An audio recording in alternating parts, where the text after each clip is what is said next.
కేవలం 10వ తరగతి అర్హతతో రైల్వేలో ప్రభుత్వ ఉద్యోగం. దక్షిణ మధ్య రైల్వే భారీ స్థాయిలో 2801 యాక్ట్ అప్రెంటిస్ పోస్టుల భర్తీకి నోటిఫికేషన్ విడుదల చేసింది.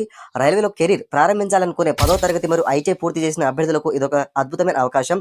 ఈ పోస్టులకు ఎంపిక కావడానికి ఎటువంటి పరీక్ష గాని, ఇంటర్వ్యూ గాని ఉండవు. కేవలం మీ 10వ తరగతి మరియు ఐటీఐ మార్కుల ఆధారంగా అంటే మెరిట్ లిస్ట్ ద్వారా నేరుగా ఎంపిక చేస్తారు. 15 నుండి 24 ఏళ్ల మధ్య వయసున్నవారు దీనికి అర్హులు.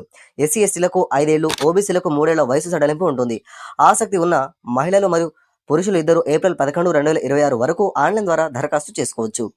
జనరల్ మరియు ఓబీసీ అభ్యర్థులు కేవలం ₹100 ఫీజు చెల్లించాలి. ఎస్సీ ఎస్టీ మరియు మహిళా అభ్యర్థులకు ఎటువంటి ఫీజు లేదు. ఎంపికైన వారికి సికింద్రాబాద్, విజయవాడ, గుంతకల్ వంటి రైల్వే డివిజన్లలో ట్రైనింగ్ ఇస్తూ నెలకు ప్రభుత్వం నిర్ణయించిన మేరకు స్టైఫండ్ అందజేస్తారు. ఈ ట్రైనింగ్ పూర్తి చేస్తే భవిష్యత్తులో వచ్చే రైల్వే గ్రూప్ డి ఉద్యోగాల్లో 20% రిజర్వేషన్ పొందే అవకాశం కూడా ఉంటుంది. పూర్తి వివరాల కోసం SCR అని కామెంట్ చేయండి. నేను మీకు పర్సనల్గా DM చేస్తూ ఆల్ ది బెస్ట్.